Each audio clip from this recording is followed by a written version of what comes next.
అందరికీ నమస్తే. మనం ప్రస్తుతము జాగృతి కార్యాలయం వద్ద ఉన్నాము. ఏదైతే ఈరోజు కవితకు మద్యం కేసుకు సంబంధించినటువంటి విషయంలో భారీ ఊరట లభించిందనుకోవచ్చు. ఇదే అంశంపైన మనతో మాట్లాడడానికి జాగృతి స్టేట్ సెక్రటరీ కందుల మదన్న ఉన్నారు. ఒకసారి అన్నతో మాట్లాడదాం. అన్న, ఏదైతే గతంలో ఏదైతే భారీ ఏదైతే రాష్ట్ర వ్యాప్తంగా సంచలనంగా మారినటువంటి ఏదైతే మద్యం కుంభకోణం కేసులో ఈరోజు భారీ ఊరట అయితే కవితకు లభించింది, దీనిపైన మీ అభిప్రాయం ఏంటి? మేము 100% కాదు 1000% నమ్మకంగా ఉన్నాం. ఇవాళ మీడియాకు కానీ ప్రజలకు కానీ కొంత క్లారిటీ వచ్చింది. కానీ మేము మొదటి నుంచి కూడా కేసీఆర్ గారి బిడ్డ తప్పు చేసే రకం కాదు. ఆమె 1000% కూడా రాజకీయ కుట్రలో భాగంగా అయాలు ఉన్నటువంటి బీజేపీ ప్రభుత్వం కేసీఆర్ గారిని ఇబ్బంది పెట్టడం కోసము అక్కడిని జైలుకి పంపిస్తుందని మేము ఆ రోజు నుంచి కూడా చెప్తున్నాం. భారతదేశంలో న్యాయ వ్యవస్థ మీద మాకు బలమైన నమ్మకం వచ్చింది. ఈరోజు కనీసం రాజకీయ పక్షాలలో అధికారంలో ఉన్న వాళ్ళు రాజ్యాంగబద్ధమైనటువంటి సంస్థలు సిబిఐ ఈడీలను వాడుకొని రాజకీయ కుట్రలో భాగంగా అక్కడిని జైలు పంపించడం జరిగింది. అయినా తను ఓర్చుకుంది. నిబ్బరంగా తన అనుకున్న లక్ష్యం కోసం, నమ్మకం కోసం, తెలంగాణ ప్రజలకు తను ఇచ్చిన మాట కోసం వెయిట్ చేసింది. ఈరోజు 1000% కూడా కడిగిన ముత్యంలాగా బయటకు వచ్చింది. తెలంగాణ రాష్ట్ర వ్యాప్తంగానే కాదు, రేపు భారతదేశ వ్యాప్తంగా కూడా రాష్ట్ర రాజకీయాలలో కీలకంగా మారబోతుంది అనేది మాత్రం ఎవ్వరూ కాదనలేనటువంటి సత్యం. అయితే ఏదైతే మద్యం కుంభకోణం కేసు అనంతరము తీవ్ర విమర్శలు అయితే వచ్చినాయి. ఒకవైపు పార్టీ పెట్టినప్పటి నుండి ఇప్పటి వరకు అయితే చాలా విమర్శలు అయితే వస్తూనే ఉన్నాయి. ఏదైతే లిక్కర్ రాని అని చెప్పేసి కూడా కొంత విమర్శలు డైరెక్ట్గా చేస్తున్నటువంటి సందర్భం మనం చూడవచ్చు. ఈరోజు ఈ తీర్పు వచ్చినటువంటి సందర్భంలో వారికి ఏమని చెప్తారు? మేము అదే అంటున్నాం. వాళ్ళు ఏదో బట్టగాల్చి మీదేసి అక్క గౌరవాన్ని తగ్గించే, కేసీఆర్ గారి యొక్క బిడ్డగా ఆమెకున్నటువంటి గౌరవాన్ని తగ్గించే ప్రయత్నం చేశారు. ఆమె మెంబర్ ఆఫ్ పార్లమెంట్గా ఉంది. భారతదేశ వ్యాప్తంగా జమ్మూ కాశ్మీర్ పండిట్ల దగ్గర నుంచి మొదలు పెడితే తెలంగాణలో ఉన్నటువంటి సమస్యల పక్షాన పార్లమెంట్లో అనర్గళంగా మాట్లాడినటువంటి వ్యక్తి. ఆమె తప్పు చేసే రకం కాదు. కానీ టీఆర్ఎస్ పార్టీలో కూడా ఆమె ఎదుగుదలని ఓర్చుకోలేనటువంటి కొన్ని శక్తులు కుట్రగా మారి ఆమె మీద లేనిపోయినటువంటి నిందలేయడం జరిగింది. ముఖ్యంగా సోషల్ మీడియాలో ఒక పెద్ద భూతంలాగా వ్యవస్థలాగా తయారు చేసుకొని రేపు రాబోయే రోజులలో మహిళా రిజర్వేషన్లలో సమాంతరంగా పార్టీలో పెద్దగా కేసీఆర్ గారి తర్వాత ఎదుగుతుందనే కుట్రతోటి కొంతమంది తయారై చేసినటువంటి కుట్రలు ఇవాళ వాళ్ళ కుట్రలు మొత్తం బహిర్గతం అయిపోయినా మేము అడుగుతున్నాం. బీఆర్ఎస్ పార్టీలో ఉండి కవితక్క మీద విమర్శలు చేసిన వాళ్ళు ఇవాళ చెప్పుతో కొట్టినట్టు కోర్టు తీర్పిచ్చింది. దీనిపైన మీ సమాధానం ఏదో చెప్పాలి. రేపు 100% కూడా తెలంగాణ రాష్ట్రంలో ఉన్నటువంటి మిగిలినటువంటి స్పేస్ మొత్తాన్ని కూడా జాగృతి ఆక్యుపై చేయబోతుంది. 1000% కూడా దక్షిణ భారతదేశంలో జయలలిత గారి తర్వాత జైలుకు పోయి వచ్చి ఆ స్థాయి నాయకురాలుగా కవితకు ఎదగబోతుంది. ఏదైతే ఈరోజు వచ్చినటువంటి తీర్పు తర్వాత ఈ పార్టీకి ఏమన్నా బలంగా మారనుందన్న ఎట్లా ఉన్నది? 100% ఉంటుంది కదా.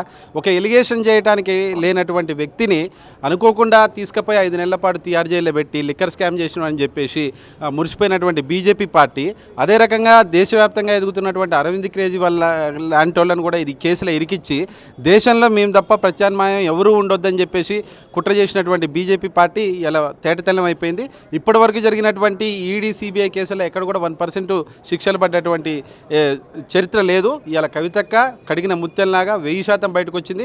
కేసీఆర్ గారి తర్వాత తెలంగాణ ప్రజలకు ఆ స్థాయిని నమ్మకాన్ని నిలబెట్టుతుందనే నమ్మకాన్ని కవితక్క తెలంగాణ ప్రజలకు ఇవ్వబోతుంది.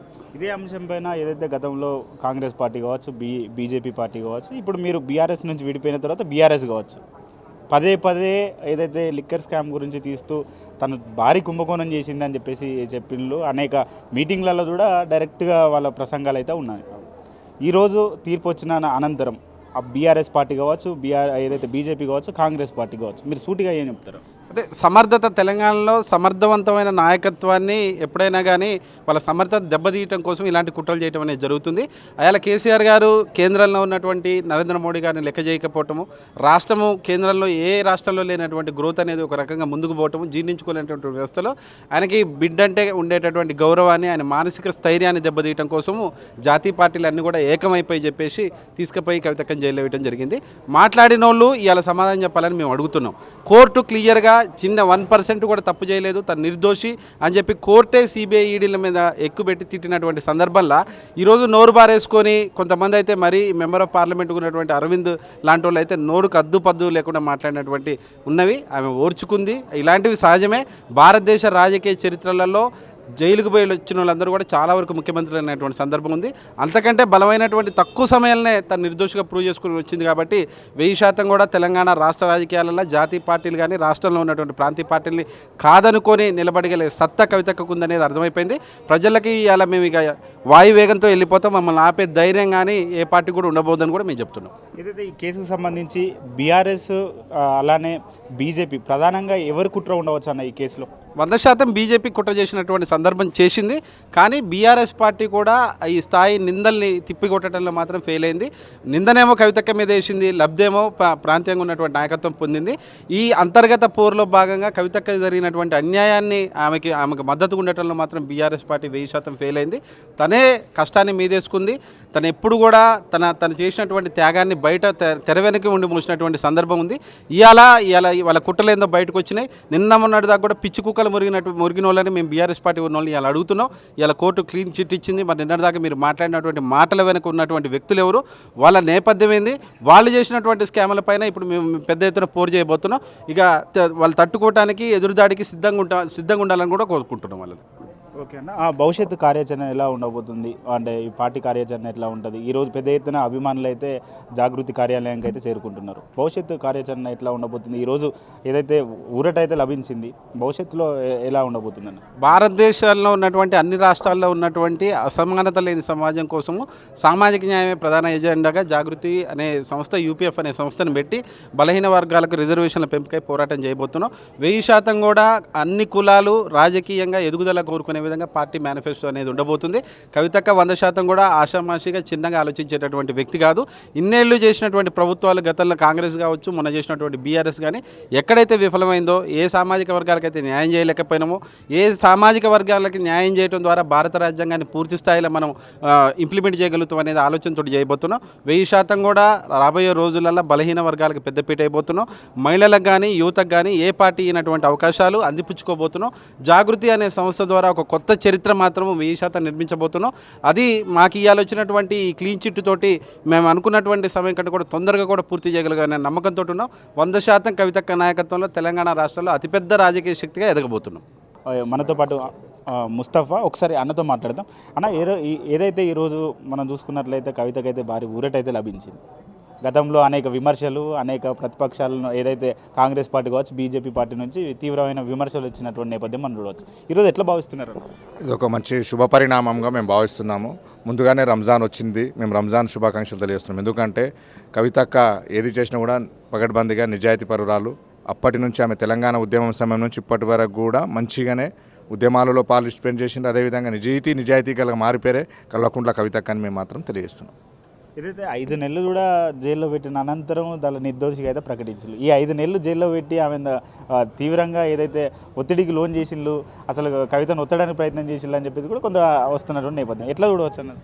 ఇవన్నీ రాజకీయ కుట్ర భాగంగా ప్రాంతంలో ఉన్నటువంటి కల్వకుంట్ల చంద్రశేఖరరావు గారిని ఆనాడు అధికారంలో ఉండి తెలంగాణ రాష్ట్రంలో ఆయన చేస్తున్నటువంటి అభివృద్ధి కార్యక్రమాలు, సంక్షేమ కార్యక్రమాలు చూసి ఓర్వలేక ఈరోజు కల్వకుంట్ల కవితమ్మని ఎట్లయినా సరే కేసీఆర్ గారికి గారాల కూతురైనటువంటి కల్వకుంట్ల కవితమ్మని ఎక్కడైనా సరే కేసేసి లోపటేస్తే కేసీఆర్ గారు డిమ్ అయిపోతారు, రాజకీయంగా మేము రాజకీయ లబ్ధి పొందొచ్చు అనే ఆలోచనతో మాత్రమే ఆనాటి బీజేపీ ప్రభుత్వం చేసినటువంటి కుట్ర అని మాత్రం తెలియజేస్తున్నాం. ఓకే అన్న, ఏదైతే మరొకరు ఉన్నారో అన్న, ఏదైతే గతంలో మనం చూసుకున్నట్లయితే ఏదైతే కవితను అరెస్ట్ చేసిన వెంటనే బీజేపీలో ఏదైతే బీఆర్ఎస్ విలీనం కావాలి ప్రధాన ఎజెండా అన్నట్టు కూడా అప్పుడు ఆ మధ్య సోషల్ మీడియాలో చెక్కలు కొట్టింది. ఈరోజు కవిత దాంట్లో నిర్దోషిగా అయితే బయటపడింది. ఏం చెప్తారన్న? రాజకీయ పార్టీలు తన అనిశ్చితి కోసం తెలంగాణ రాష్ట్రంలో బీజేపీ కేంద్ర ప్రభుత్వం ఇక్కడ నిలబడాలని, స్టాండ్ అవ్వాలని అనేక కుట్రలు పన్ని ఇలా అందులో కొంతమంది దొంగలు ఆ బీజేపీ పార్టీకి జత కలిసి ఇలా కవితమ్మ గారిని జైలు పంపించే ప్రయత్నంలో జరిగింది. ఈ కుట్రలో భాగమే జరిగింది ఇది. అయితే బీజేపీ యొక్క ఎత్తుగడలు ఈనాడు 8 మంది ఉన్నా కూడా ఏం చేయలేదు. రాష్ట్ర ప్రభుత్వంలో బడ్జెట్ చేయలేదు, ఆనాడు చేయలేదు, ఈనాడు లేదు.